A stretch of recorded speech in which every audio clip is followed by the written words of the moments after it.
Hi, welcome to another Day's Desk. We're going to get straight into this one because I want to sponge every second out of Dr. Lynda Shaw, neuroscientist that I can. Why? Because she's awesome.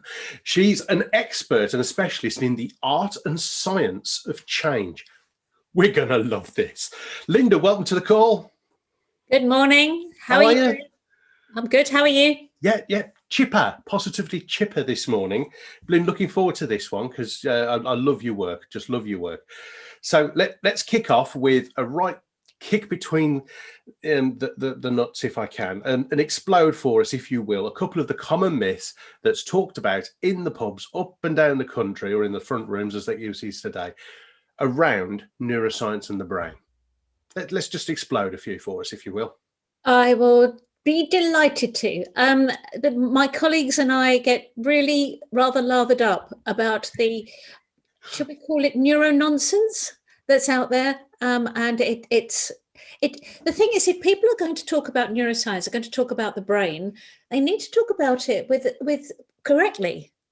Otherwise, they blow their credibility for their own area of expertise. So it's really important that if you are going to inject a little bit of brain speak, then at least do it properly, and don't spout stuff that you've heard from John down the pub. Well, okay, John down the pub was the good old days, but you get my drift. You know, this stuff that people regurgitate, believing it to be true, honorably believing it to be true, but have never checked it out with somebody who knows what they're talking about. So that's what I'm saying. I'm on a bit of a mission, like a lot of my colleagues are in neuroscience. So one of the things that drives us crazy is people talking about somebody as left brain or their right brain. Oh, okay. We've all heard this one. Go on.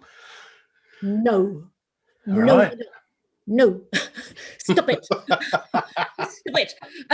Somebody, if left brain means so apparently they're more logical, right brain means they're more creative. No, it doesn't.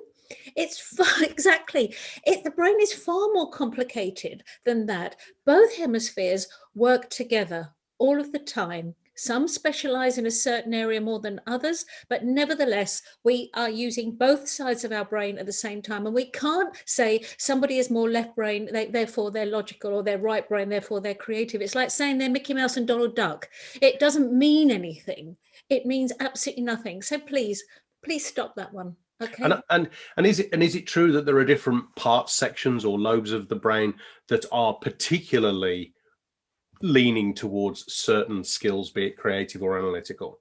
Yes, there are, but we know that the brain is more about networks. Mm-hmm. So we need to be talking about those networks as opposed to a specific region of the brain. Now, we also know that specific regions are particularly relevant to certain behaviors and certain things, cognitive tasks. We understand that. Yes, we do know that. But please don't oversimplify it to the point where you're labeling somebody something that means nothing. Absolutely nothing. Another one. Yeah. Another one. We only use 10% of our brain. Oh, love this. Go on. Smash it out the park. Okay. Pick up your pencil or pen or your finger. I don't care which you do. Right. Bash your head. Bash your head there. Bash your head there. Drop it. Bash your head there. Right. Okay. Thank you. Now, if I asked you to swap that pencil for a sledgehammer and you hit your head at any part, anywhere at all, do you think you would get brain damage? I would assume so, yes. So how can we use 10% of our brain? We use our whole brain all of the time. Right. We use our whole brain. There are theories as where that may have come from. It may be because we've got a ratio of glial cells to neurons of 10 to 1. So there may have come something like that. We're not sure where it originated from, but it's not true. We don't use just 10% of our brain. There are loads of them out there. Wow. There's another myth often talked about, and it started about 35 years ago, I think, around how much water we should be drinking to keep our brain and our body hydrated. Is that true at all? Yes. Yeah, we are massive percentage of us is water. Our systems rely on water enormously. We do need to drink a lot of water. How much that is tends to be a bit controversial. We've got this 2-litre thing that's been plucked out of the air. I think it does depend a little bit on the individual, and it also depends on the what you're doing.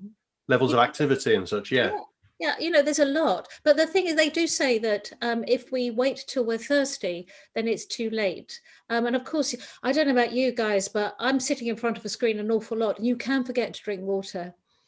So, water is extremely important, extremely important. Now, in fact, Dave, I was really worried a few months ago about COVID-19, like we all are. Yeah. And I thought, we need to enable people. I'm an enabler. I like to enable people to go off and do their thing with a bit more knowledge to do it better. And I thought, well, everyone is really worried sick about getting COVID or a loved one with COVID or whatever. So I thought our immune system is our new best friend. Okay. We've got to think of our immune system as the most precious thing we have. So I came up with an acronym that you might find interesting and useful, and hydration is in it, which is why I brought it up at that point. The acronym is Unleash. So you're unleashing all of your systems to support your immune system better. Right. Okay? So the first one is U for unity, which is about caring for one another. It's not about unity as in them and us. It's actually more about collaboration and doing the best we can to communicate with people, because that's what's desperately missing. So U is for unity, N is for nutrition. Now, interesting enough, recent research has shown that just before the bubonic plague in the 1300s, we had a famine, which they are surmising or hypothesizing may have exacerbated the effect of the plague. Now, that's a virus. Okay, is that down to just lowering our immune system and ability to fight the virus? Right. So it's really important that we actually think about nutrition. Now, I'm not going to bang on about that because we all know about how to eat properly. We've been reading about it for years. Cut the sugar, eat the nutritional stuff, have a colourful plate. That's what nutrition is. Oily fish, that sort of thing. If you're not vegan, and so on and so forth. The other, I'm wincing as you say that, because you're an epitome of health and I resemble Kung Fu Panda. So it's one thing knowing it, there's another thing applying it. So we've got the U and the N. Got the U and the N. Now we've got L for laughter. Oh my, it's jolly hard to laugh when things are really bad. And some people are going through a dreadful, dreadful time. But laughter, it gives us respite. Laughter helps us get our neurochemicals in a better state, and you calm down, the sympathetic nervous system, employ the parasympathetic nervous system. We start to relieve stress. And L for laughter. E for exercise. Okay, E for exercise. Yes, we know that, but especially if you're exercising outside in the fresh air. A for air. Okay, so we exercise the fresh air, walking, running, cycling, scooting. I've got a scooter. It's hilarious. I wear a helmet. Doesn't surprise me at all. I'm surprised you haven't got roller skates. I'm not that brave. And then, of course, S is for sleep. Really underestimated. We badly, badly need to put sleep high on the agenda if we're looking after ourselves. Sleep, we now know, flushes out the neurotoxins that are in the brain, associated sometimes with Alzheimer's disease. Really important to flush those toxins out of the brain whilst we sleep. And the cerebral spinal fluid, it flushes it all out. Really, really good. And we also consolidate memories. So sleep is, I could go on forever about sleep, but I won't. But really, really important. And lastly, why I started all this is your big thing about hydration. We really, really do need to hydrate properly. Now, if we get those things in place, those 7 things in place, then we will be supporting our immune system better and our other systems so that we can handle things when they come along. That's what I call a brilliant. Superb. Okay, so let's get on to your particular cleverness and area of expertise, the art and science of change. Now, change is such a hot topic at the moment because virtually everyone is struggling with change. Most British and Western world people struggle with massive change anyway. So why do we struggle with change, Lynda? We struggle with change because we don't like the unknown. We don't like uncertainty. The brain hates uncertainty. That's simple. Yeah, if there's loads to it, but if the biggest thing at the moment through this pandemic is uncertainty, because then what we do is we go into this state of flux. Now, I don't know if you remember, but in the first lockdown, people were glued to the news. Yes. Yeah, glued. Tell me information. I've got to fill in these gaps. I don't know stuff. I have to fill in the gaps. Then you talk to people on Zoom, random people that you know, and ask them, what do you think? What do you think is going to happen? And in the end, you gather all of this data, all of this information from places where not necessarily reliable, but equally we didn't know where it was going anyway, and we still don't. So we then build up a story to fill in the gaps. Then we worry about the story that's not going to happen because it's just been made up. We've just made it up. So that's what the brain does. So when it comes to anything in terms of change, we go, whoa, okay, got to fill in the gaps, got to fill in the gaps. And we search for information that it actually often doesn't serve us very well at all. So that's what the brain does. We're looking for those lovely, well-oiled neural pathways. We need to use them to save energy, to save time. We need those neural pathways to be moving, lovely, oily, myelinated pathways, so that we can go on with our day without worrying as much. So that's a big issue. Wow, that's gold dust, and I hope everyone's taking notes on this. This is gold here. This is gold. Now we've talked about why we struggle with change, but even before we had the COVID crisis, with technology and the advancement and the pace of change in society, we were beginning to feel overloaded as it is. So how can we cope better with the speed and the pace of change, Lynda? Oh, that's the golden part of what I do. I'm in my work, I try to make myself redundant. And that is by using the art of enabling people to handle change moving forward. Now, you're quite right. We all know that change is getting faster and faster and faster. Yeah. The curveballs are going to be coming at us right, left, and center. And unless we are feeling that we know how to handle change, we're not going to cope very well at all. And that's the core of what I do. So it's the art. I give all the science, absolutely, but it's also the art of enabling someone to handle change, whatever that change looks like in the future. That's the golden nugget. That's the juice. So give us a distinction between, because your specialism, when I asked you, was the art and science of change. So what is the difference between the art and the science? The science is all about that we have more control of our brain than we realize.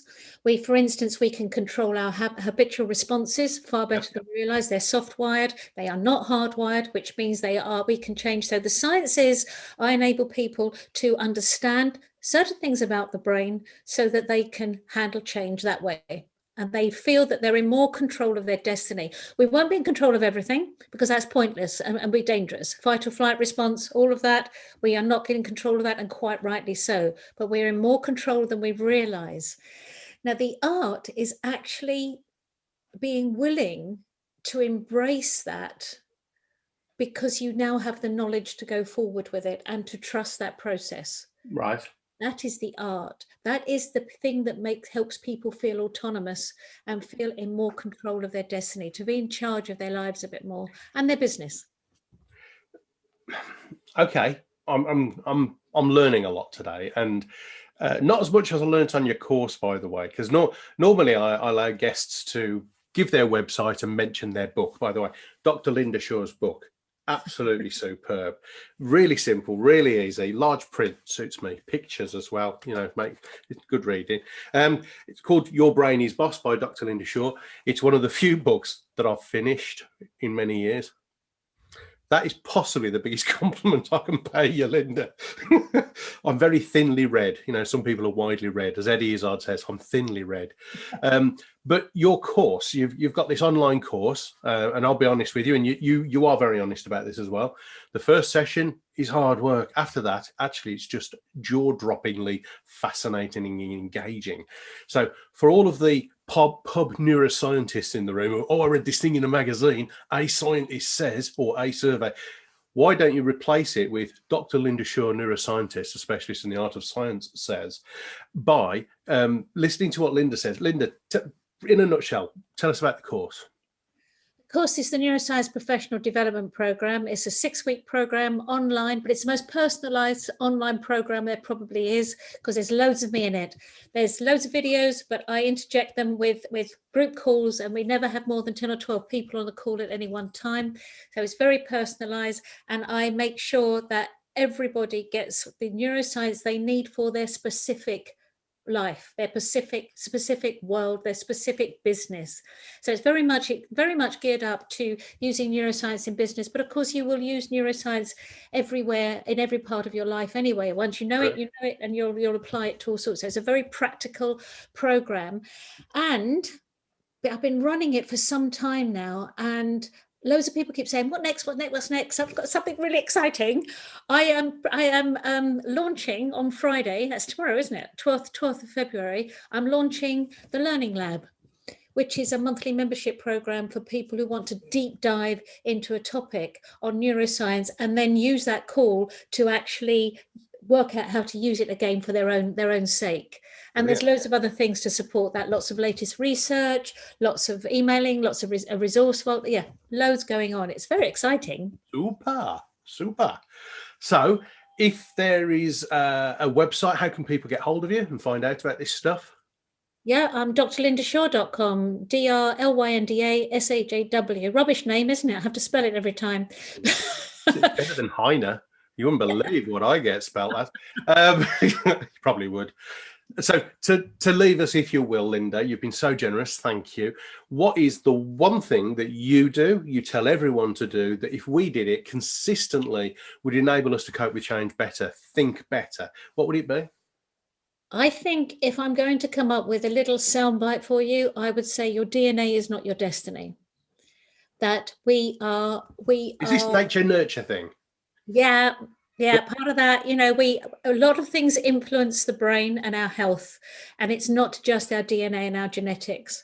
So it's what we do with our lives, how our attitudes, our mindsets, what we're doing, our social and environmental upbringing, all of those things influence our brain and our systems. So please, if you have, and we all have, relatives and loved ones who have lost their lives to something devastating, it doesn't mean you're going to get it. What it means is that you actually live the best life you can, so that you can handle all sorts of things, including any changes in health. To dumb that down, I'll say, Forrest Gump, life is like a box of chocolates. Lynda, God bless you. Thank you so much for your time, sharing your expertise. Guys, get in touch with Lynda if you want to be something a little more than a hobby psychologist. You've been a star. Thank you so much. And for everybody else, we'll see you soon on another Dave's Desk. Thank you, Dave. Thanks for watching. Please subscribe and hit the notification bell for more videos. Then click the TV to watch the next video. Oh, and don't forget to visit our website at davidhyner.com to claim your free audiobook. Until the next time, go Rhino. Have in it.